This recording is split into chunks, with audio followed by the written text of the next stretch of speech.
I messed up tonight. I lost another fight. I still mess up, but I'll just start again. I keep falling down. I keep on hitting the ground. I always get enough to see what's next. Birds don't just fly, they fall down and get up. Nobody learns without getting it wrong. I won't give up, no, I won't give in till I reach the end and then I'll start again. No, I won't leave, I wanna try everything. I wanna try even though I could fail. Hello, everybody, and welcome to episode 5 of the Zootopia Minute. I'm your host, South Park Dallas, and I'm joined with a special guest this week, Simul Pony. Oh my gosh, so good to be here. I've heard many great things. Thank you so much for having me. What's up, guys?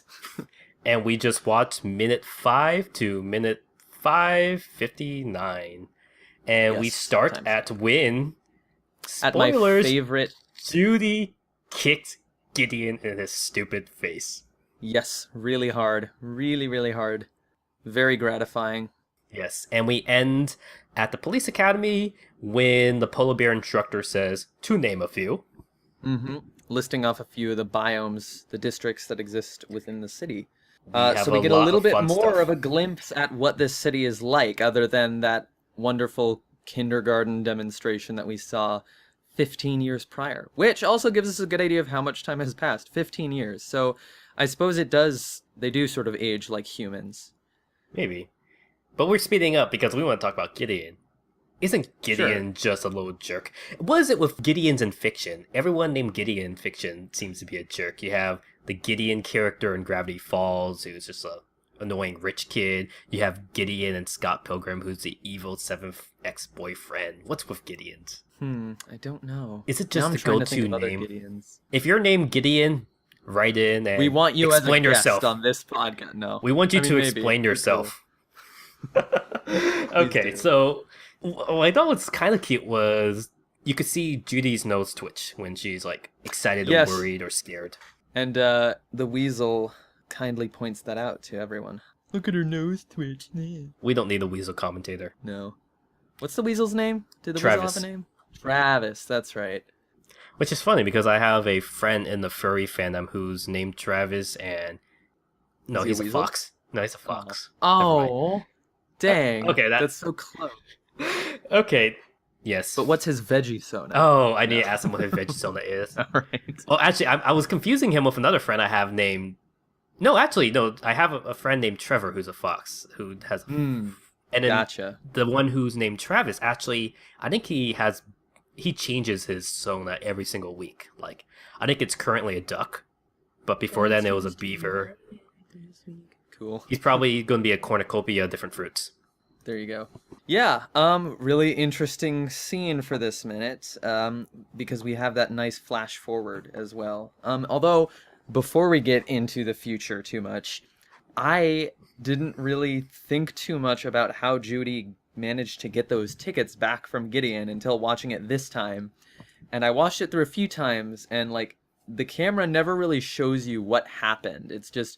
they're in his front pocket, then he leans over, and then you get a close-up of Judy's face, and then suddenly the tickets are gone. Yes, I actually watched it a few times as well, and I actually, spoilers for later in the future, I watched another scene in the future where they do a similar tactic, but this one is just all animation tricks, because you don't even see her pulling it out, they cut it. And when she actually reveals she has the tickets, when they have the little lamb and the lamb characters and the little bunny run to Judy, and you see her laying on the ground, the tickets aren't even shown. And all of a sudden, she pulls out a giant bouquet of tickets. Yeah, so it's like she managed to get them from him and conceal them without it being obvious to anyone watching. Yeah. And So they, that seems a bit weird. and- Like they either would have had to fall out of that front pocket, or... maybe she didn't even take them. Maybe they fell out and she just found them. Hey, I'm going to be the hero. And then she just takes the credit for it. Wow. Yes. Jeez.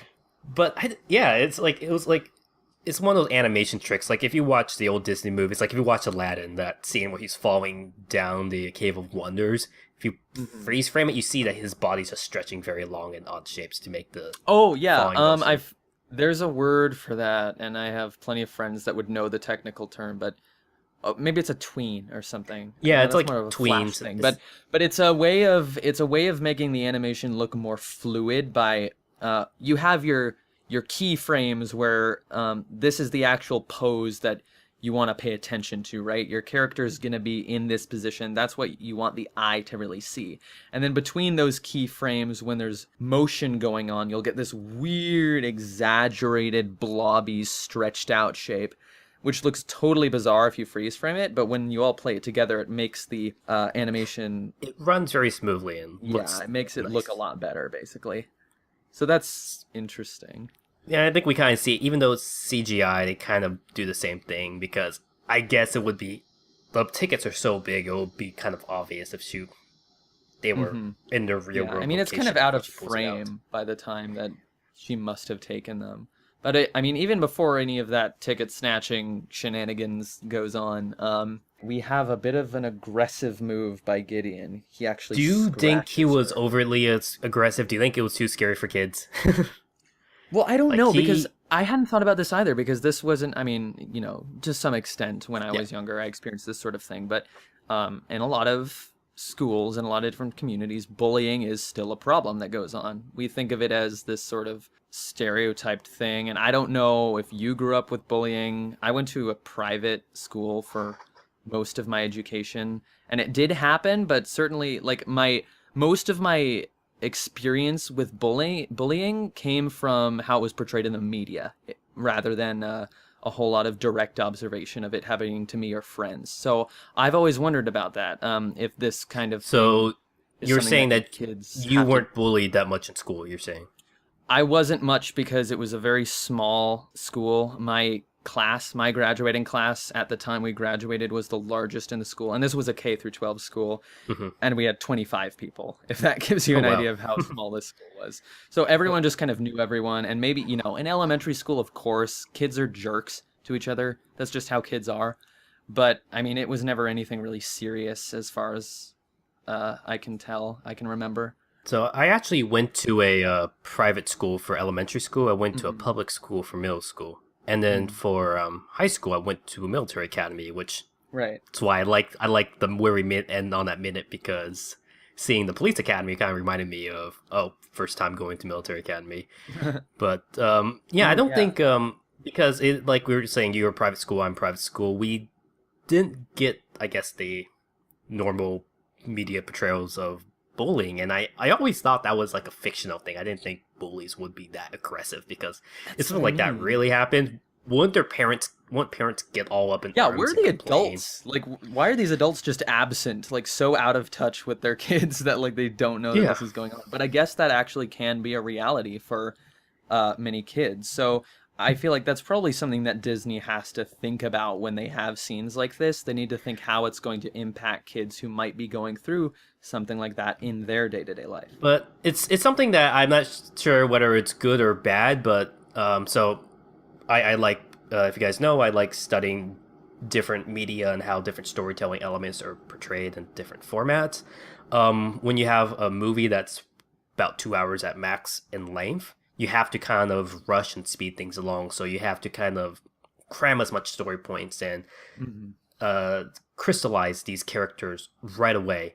So it seems like they had to really, really exaggerate the Gideon's mean aggressiveness to get the story along. Though I don't really think in a town where these people are growing up, they would actually interact like that. But I don't know. I'm not a bunny living in a town with a fox, so just have to see. Unfortunately. Why would it be unfortunate? Never mind. So we have Gideon acting very, very aggressive. I actually thought that the scratch would leave a scar. I had assumed that too. I thought that like when she was an adult character that we would see that she still has this mark from that. But as far as I can tell, it didn't seem to. Again, it's just nitpicking me because I'm a medical student. I would, if I saw that, I'll say, yeah, that's going to leave a scar. Though, of course, they have fur, so I guess the fur could cover it. Sure. And it did look fairly deep. But the other weird thing was that it was like a deep scratch, but you didn't really see blood. And yet when you have Judy touching her hand to her face and then looking at her hand, she like gasps as if there is blood on her hand or something. But you don't actually see that. And I She's wonder just if that being was a overdramatic. deliberate choice or if it's just implied like there's blood, but we're just not really illustrating it. Well, yeah, you can't portray blood in like Oh, at PG all movies. to keep that Yeah, rating. like That's have right.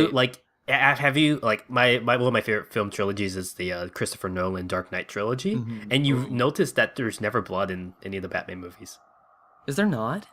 Is there I mean, really I guess not? the closest to blood is when when Harvey Dent's face is all scabbed up Is when he all becomes Two-Face, but gross. there is And maybe never the Joker's really any scars blood. on his mouth, maybe. Yeah, but aside from that, there's like no blood splatter when someone's shot or their throat is cut. You don't see any blood. What are those rated? PG-13?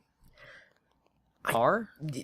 It probably I don't think there are because superhero movies haven't since Blade all the way till Deadpool. No superhero movie was R rated. I thought Deadpool was R-rated. Yeah, it was. I mean, from Oh, you're Blade saying like to that Deadpool. broke the... I see. Okay. Yeah, from that period of time, there was no R rating. They're all R rated. I mean, they weren't R rated. Yeah.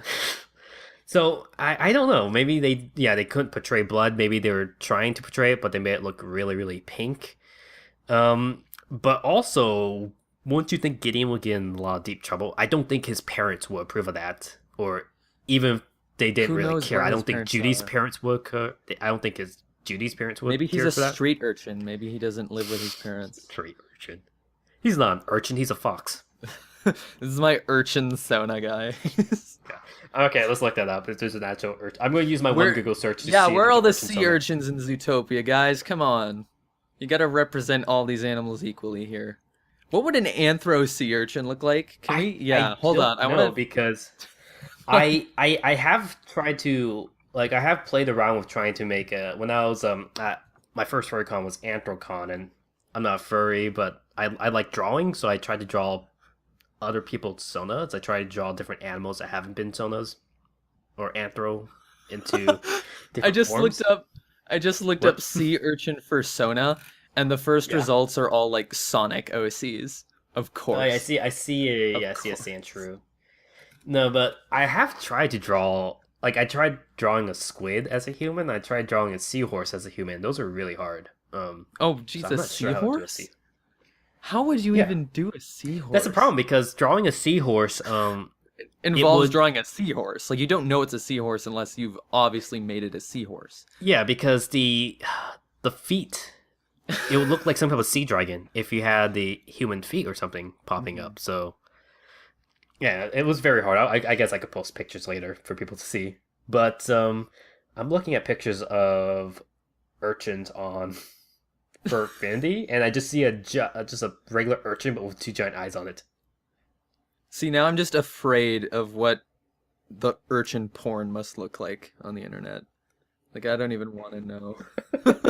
I mean, it's got to exist, so. Well, actually, when I was doing my developmental biology class at Johns Hopkins, we actually had to in our developmental bio labs we had to use urchins a lot, and we always had to get the semen out of the urchin, so we had to stimulate them in their Okay. tanks, so they release a lot of like different fluids, and then that's what we would use to study how the sperm would go into the eggs and stuff. Huh. But what was funny is afterwards, like, they would just throw these sea urchins away.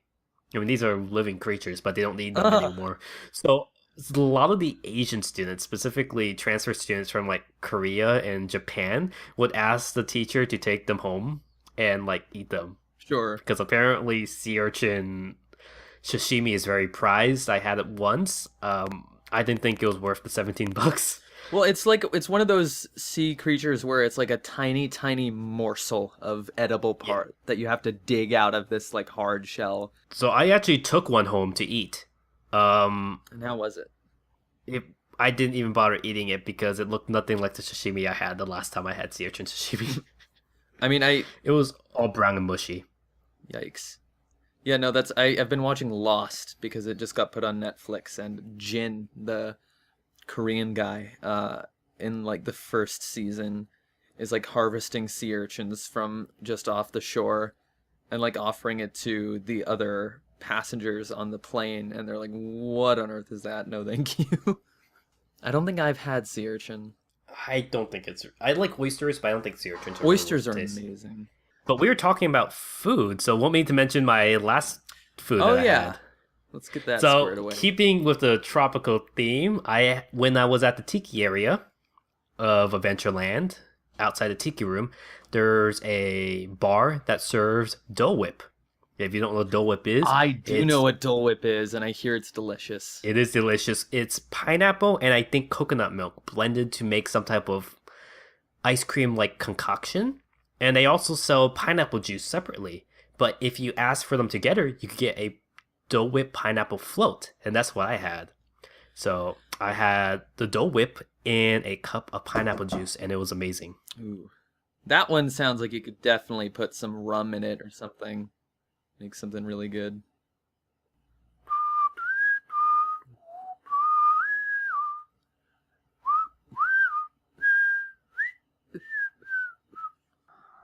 All right, and I am back. So if there was a momentary pause, it's because my FedEx package I've been waiting for all day finally came. If you Yep. guys don't know, I sell tarot cards at different comic, anime, and pony conventions. Yes. Tarot cards. Actually, I should do Zootopia Tarot next. That's why I've been Oh, you thinking. haven't done that yet? Man, get on that. I've been considering it. I just need to figure out the symbolism. But actually, I was so upset with how the basically FedEx has been avoiding me for about. Actually, yeah, I was waiting at 8 a.m. and it's now 8 p.m. for 12 hours, half a day. But this podcast is so fun that I completely forgot all about that. Now, back to what we were talking about, Dole Whip. We had Dole some Whip. amazing Dole Whip. I had Matter a at Dole Whip hand float. besides Zootopia itself. Yes, Dole Whip. which is more important at this moment because I love the Dole Whip. That's the one thing I miss about the parks is the Dole Whip. It was very, very refreshing, very tangy, and it was very, very nice and creamy, and the pineapple juice with the Dole Whip itself paired perfectly with each other. And I wish I knew the recipe because that's the one food item, and I think I missed that more than the butterbeer. A closely potted guarded cream. trade secret. It's so It's good. like a They have the recipe ingredients split. on YouTube. Split amongst like the 6 main shareholders, the board of directors or whatever. That's what Well, they do they- with Coca-Cola, I think. Like no one person knows the entire Coca-Cola recipe. They all have pieces of it. Which is funny. We could do a podcast about Coca-Cola. Yeah. But the Dole Whip, they actually have the ingredients. They have to have the ingredients because Mhm. at first I thought it was just pure pineapple juice, but I remember from my time studying organic chemistry that pineapple juice actually contains a chemical that is a bit toxic to humans if we drink it. It's actually So used in does pesticides. Everything, Yeah. pretty much. It's actually used in pesticides, so they actually have to use pineapple flavorings. And if you can actually find the Dole Whip recipe online, it's required to have them behind the bar to show people in case they ask about the Dole Whip. And it's not as appetizing when you look at it, but so I just want to imagine it was made by magical tropical parrots, and they mix pineapple and coconut together, and it's very, very Yeah. amazing. But guess what happened after I had the Dole Whip? What happened? So there is a parade called the Shake It Move It Parade at Disneyland. And guess which characters make their only appearance at the park in this parade? Ooh. Ooh. Ooh. Were they It's Zootopia my- characters? Yes, it's my fox husband, Nick Wilde. Yeah, Fox husband. And fox husband. Actually, I don't think anyone's used that term. I'm going to use that term now. Fox husband. Nick Wilde is now fox husband. What are we going to call Judy? Bunny waifu? Bunny waifu, yeah. Except Okay, she's so- like everyone's bunny waifu. No one person's. So at the parade, they actually have, I guess, minor characters that people don't really care too much about because they had Phineas and Ferb on one float too, and weird. all the floats go around the Cinderella castle, and the parade Well, announcer is was that on. still the Cinderella castle? I thought they had replaced it with like the Frozen castle or something. No, actually at nighttime, they do a light show on the castle, and they make the castle look like a Frozen castle. They also make it look like a brick building, and they have Wreck-It Ralph and Fix-It Felix on it too. Oh, that's really cool. awesome. Man, I love Disney. They're awesome. So what was even more awesome was so that day I was wearing my Nick Wilde beanie, And I actually got that because I needed to order a poncho because it was supposed to be thunderstorms all week in Orlando, and to get the same day free shipping, I had to get over $35. So I ordered a Nick Wilde beanie. And I think that was the best purchase because I didn't even use my poncho once, but I was wearing the beanie all day. And the parade announcer saw me wearing a beanie, and he basically called me out of the crowd and said, "Hey," and he's like, "Hey, Nick, I hope you're looking this. Look at the guy's awesome beanie. He must be a big fan of yours," just like that. And then right then, Nick turned to me and started waving and pointing and giving me thumbs up. That's awesome. And at that moment, I became a kid because I was like, "Oh my god, Nick is looking at me!" I know, it's so exciting. I know it's some guy in a suit, and it's funny. I am actually I used to be afraid of fursuits, and I think I'm still iffy around people with fursuits. But I didn't think of Nick as a guy in a fursuit. It was just like, oh my god, it's Nick Wilde, and he is waving at me. That is so awesome. What would have been better if he actually stepped down and I was able to get a selfie with him, but they weren't allowed to leave the float. But they were dancing on the float, and it was awesome. And I would say that was the highlight of my Disneyland trip. I thought it would be the food at Be Our Guest, but I would say this was probably the most exciting highlight of the trip. I mean, that's getting a cool shout out by Nick Wilde. Yeah. So that was amazing, and I was so excited. So that's my Disneyland trip, Disney World trip. So. Awesome. Yeah, I've been to Disneyland, but not Disney World. One day. Living in California, you assume that I would have gone to Disneyland as a kid, because that's something you take all your kids to when you grow up in California. I didn't go to Disneyland until I was in high school, last year of high school. I only went once, and then I went again for grad night with my senior class, but I wouldn't consider that a real Disney trip because they closed all the rides at night. It was just a giant dance party at the parks. Oh. But so funny. This is my first Disney anything in I don't know, half a decade or more. So it's pretty cool. That's awesome. The last time I was at Disneyland was in 2012, and before that it was when I was 2 or something, so I don't even really remember.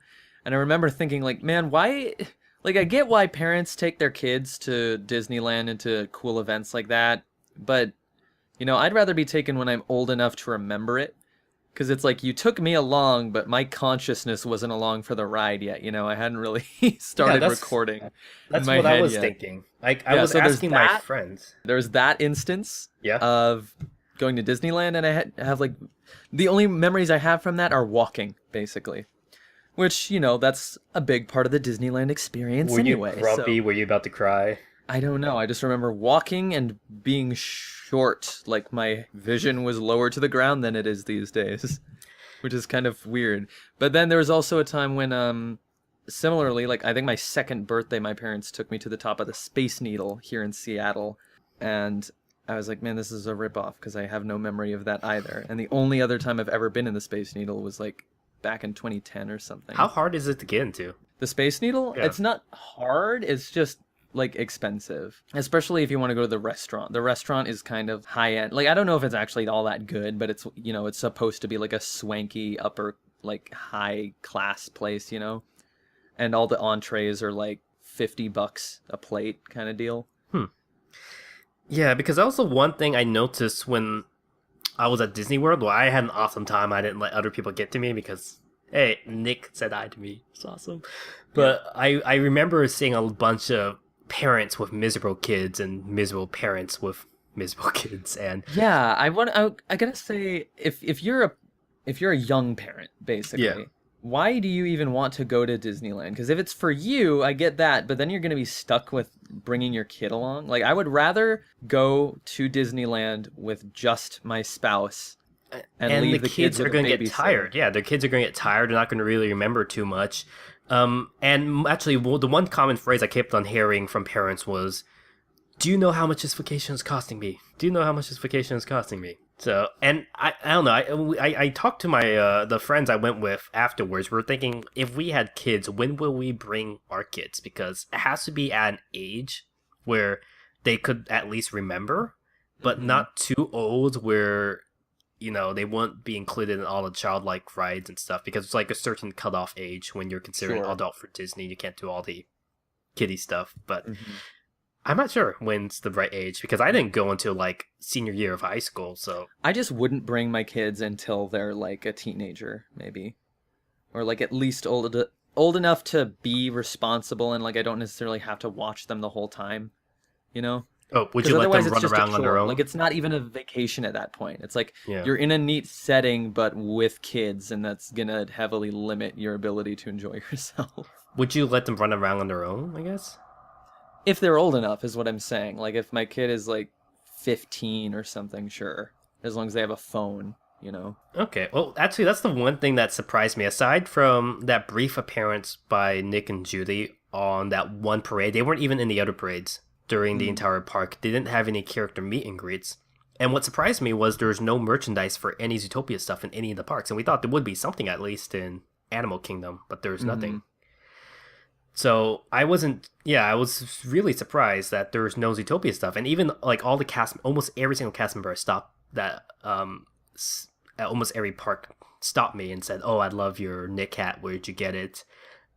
And when I went to the different stores and the cast members were all Zootopia fans, but they said, yeah, we don't have any merchandise. They even looked on their online database. They couldn't find any merchandise. And Zootopia was actually a very, very big hit for Disney.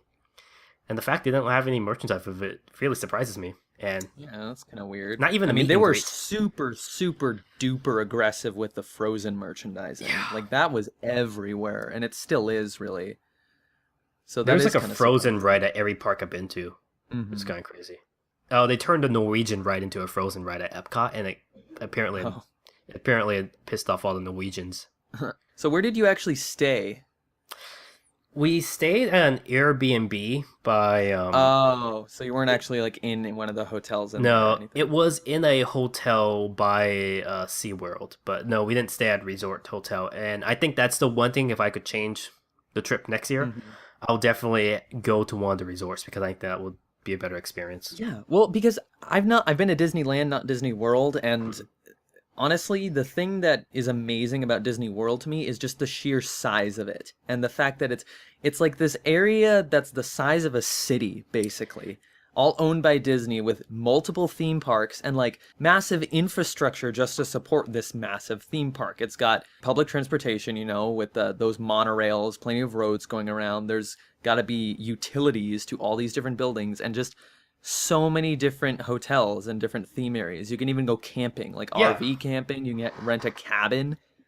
Well, what's Like, it's surprising crazy. is it's big. It's twice the size of Manhattan and basically the same size as San Francisco. And this is the stuff that interests me because I love the history of like little cities and republics and little organizations and stuff. Oh, yeah, for and sure. Disney World is actually it has its own separate laws from the Florida state law. Like it has its own special leeways and stuff. And the Disney World is actually in two cities that are owned by the corporation, Bay Lake and Lake Buena Vista. And Bay Lake actually only has a permanent residence of 4 people. Oh, and it's all like admins or something, probably. Actually, I think it's so. I guess Or cast work members crew. live there, but they aren't permanent residents. The only permanent residents are people who jointly, I guess, joined Disney in the venture before the entire thing. Do you think there's the like the guy who's technically the mayor of this city that's only purpose is to house Disney World, and he's got this pompous attitude like, I'm the mayor of Disney World. Well, it would be like London because there's the mayor of London and there's the And mayor the mayor of the London. city of London. Yeah. London, city of London, and that guy has this big pompous. He actually looks like a Disney His character. massive hat. Yeah, and he rides around in a chariot. He has a big hat, big red suit. He looks like a Disney character, He and does. yeah, it's like because of old laws, which is stuff that I love. Like, Oh yeah, that's like an agreement going back to when it was like right after the fall of Rome, pretty much. so basically, Bay Lake and Lake Buena Vista in Orlando is basically that. It has its own separate like laws from the surrounding area, and it's run by a corporation, which is kind of interesting because like recently in the news, Google I think it was Google or Apple got in trouble for not paying taxes in Europe. Mm-hmm. And when you think of companies like Google and Apple, if they wanted to, they could probably buy their own island, become their own like independent nation. Oh yeah. That's what kind of Disney is. And even to a point that Disney has its own security force, which is like its own military. They even had their own currency at one time, the Disneyland bucks. Oh yeah. So if you think about it, Disney World is like its own little micronation within Orlando. Yeah, pretty much. It's a fascinating topic for sure. All right, and I think we chatted a lot for this episode, but hey, I'm talking about my fun times meeting Nick Wilde at Disney, so I think it's That's worth the Zootopia extra. related. Nick Wilde at Disney. So I guess we'll save the biosphere for next episodes because that's going to be something we are going to talk a lot about. But before we wrap up, any last comments? I want to go to Disney World. You want to go to Disneyland or Disney World? Disney World, because I've been to Disneyland. Okay, let's plan a vacation. Let's do it. Yeah, sounds good. All right, if you want to see if we do go on a Disney vacation, you can follow us on Twitter at Zootopia Minute on Twitter. You can also email us at zootopiaminute@gmail.com. And you can also follow me on Twitter at meta_artist. You can follow me on Twitter at COLEDAIGNEAULT. I know, it's a mouthful. ABCDEFG. And on Tumblr, Simulpony, SIMULPONY.tumblr.com. All right. And we hope you enjoyed this week of episodes. And join us again next week when we talk about Minute 6 of Zootopia. Minute 6. Bye, everybody. Take it easy.